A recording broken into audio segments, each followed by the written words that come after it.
কবরে এসে প্রথম প্রশ্ন করবে মুনকার নাকির যখন চলে আসবে 40 কদম যখন আত্মীয় স্বজনরা লাশটাকে কবরের মধ্যে দিয়ে 40 কদম চলে যায় তখনই ফেরেশতা চলে আসে।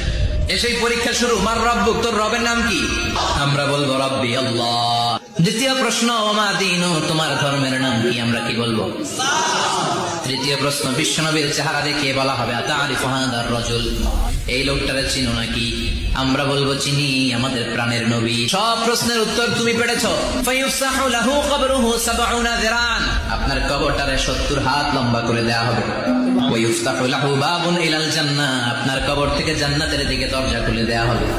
ওয়ায়ুলবাসু মিন লিবাসি আহলিল জান্নাহ, জান্নাতের দুইটা রেশমি কাপড়ের পোশাক এনে আপনারে পরিয়ে দেয়া হবে।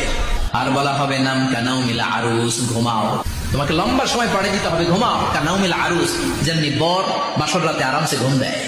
কিয়ামতের জন্য ইসরাফিলের সিংহায় যে ফুৎকার আছে, ওই ফুৎকার